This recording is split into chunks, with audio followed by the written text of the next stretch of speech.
Hello everyone. If you haven't subscribed to our channel yet, then subscribe to this channel, like and share. Hero of Ladies Testimonial, Emmeline Pankhurst, born on July 15, 1858, in Manchester, England, was an imposing political dissident and the head of the English suffragette movement. Her tenacious mission for women's right to vote reshaped English society and laid the foundation for the global battle for gender equality. Pankhurst's life was marked by her steadfast commitment to women's rights, her willingness to use radical tactics, and her enduring influence on feminist movements worldwide. Early life: Emmeline Pankhurst was born Emmeline Golden to politically active parents who supported progressive causes, including the abolition of slavery and women's rights. Raised in an environment of social change, Pankhurst was exposed to political discourse from an early age. Her mother, Sophia Jane Crane Golden, was particularly influential, taking young Emmeline to women's suffrage meetings, which had a lasting impact on her. Educated in Paris at École Normale Supérieure, Pankhurst returned to Manchester at the age of 19, where she met and married Richard Pankhurst, a lawyer and staunch supporter of women's suffrage and social reform. Richard's impact on Emmeline was profound, as he supported her burgeoning interest in activism and encouraged her to pursue her political ambitions. Together, they were involved in various social justice causes, including the movement for women's suffrage. The turning point in Emmeline Pankhurst's life came in 1903 when she founded the Women's Social and Political Union, WSPU. Frustrated by the slow progress of the suffrage movement and the inadequacy of the National Union of Women's Suffrage Societies, NUWSS, which advocated for peaceful lobbying, Pankhurst decided that a more militant approach was necessary. The WSPU's motto, "Deeds, not words," reflected its commitment to direct action. Under Pankhurst's leadership, the WSPU quickly became known for its extreme tactics, including protests, hunger strikes, and acts of civil disobedience, such as breaking windows and chaining themselves to railings. These actions were intended to draw public attention to the suffrage cause and force the government to address the issue of women's rights. The WSPU's activities often led to the arrest and imprisonment of its members, including Pankhurst herself. Pankhurst's willingness to break the law in pursuit of justice was controversial, sparking intense debate within the suffrage movement and society at large. Some critics argued that her militant tactics were counterproductive, alienating potential supporters and reinforcing negative stereotypes about women's suffrage. However, Pankhurst believed that the urgency of the cause justified the use of radical methods, and she remained committed to her approach. The battle for the vote, the campaign for women's suffrage in the early 20th century, was marked by a series of clashes between the WSPU and the British government. The Liberal government, under Prime Minister H. Asquith, was particularly resistant to extending the franchise to women. Pankhurst and her followers responded with escalating acts of protest, including large-scale demonstrations and hunger strikes. One of the most significant moments in the suffrage movement occurred in 1908 when Pankhurst and other WSPU members organized a mass rally in Hyde Park, London, which attracted over 250,000 supporters.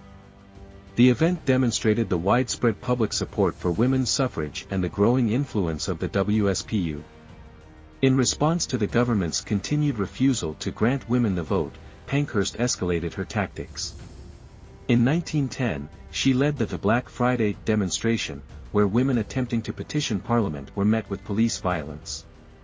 The brutal treatment of the suffragettes shocked the nation and drew attention to the government's harsh response to the peaceful demands for emancipation.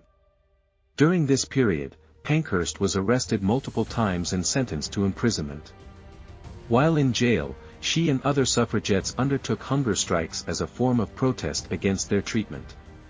The government responded with force-feeding, a practice that was widely condemned as inhumane. The brutal force-feeding of suffragettes became a symbol of the government's oppression and helped to rally public support for the suffrage cause.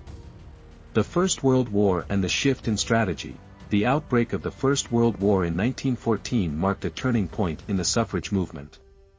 Emmeline Pankhurst made the strategic decision to suspend the WSPU's militant activities and focus on supporting the war effort. She believed that demonstrating women's patriotism and contribution to the national cause would strengthen their case for suffrage. Pankhurst's decision to support the war was controversial, as it marked a significant departure from the WSPU's previous tactics. She argued that women's participation in the war effort, particularly in industries and services traditionally dominated by men, demonstrated their capability and deserved recognition through the right to vote. The war years saw women taking on new roles in society, and by the end of the conflict, the political landscape had changed. In 1918, the Representation of the People Act was passed, granting voting rights to women over the age of 30 who met certain property qualifications. Although this fell short of full suffrage, it was a significant victory for Pankhurst and the suffrage movement. Later life and legacy. After the war, Emmeline Pankhurst continued to campaign for women's rights and social reform. She shifted her focus to issues such as the welfare of women and children and advocated for measures to address the social problems caused by the war. In 1926, she was selected as the Conservative candidate for a parliamentary seat in Whitechapel and St George's in London, although she did not win the election. Pankhurst's health began to decline in the late 1920s, and she passed away on June 14, 1928, just a few weeks before women in Britain were granted equal voting rights with men through the Representation of the People, Equal Franchise, Act 1928. Her death marked the end of an era, but her legacy as a leader of the suffrage movement and a pioneer of women's rights endured. Emmeline Pankhurst's legacy is one of determination, courage, and a commitment to justice. She played a central role in transforming the fight for women's suffrage from a fringe movement into a national cause that reshaped British society. Her willingness to adopt radical tactics and challenge the status quo paved the way for future generations of women to claim their rights and take their place in the public arena. Pankhurst's influence extended beyond Britain, inspiring suffrage movements around the world. Her life and work continue to be celebrated as a symbol of the struggle for gender equality, and she remains an iconic figure in the history of women's rights.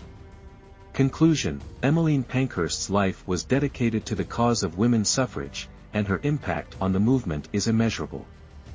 Through her leadership of the WSPU and her radical approach to activism, she brought the issue of women's rights to the forefront of British politics. Her legacy is a testament to the power of perseverance and the importance of fighting for justice, even in the face of overwhelming opposition. Pankhurst's work laid the foundation for the eventual success of women's suffrage in Britain and inspired countless others to continue the fight for equality. Her contributions to the suffrage movement have secured her place in history as one of the most significant figures in the struggle for women's rights. Thank you for watching.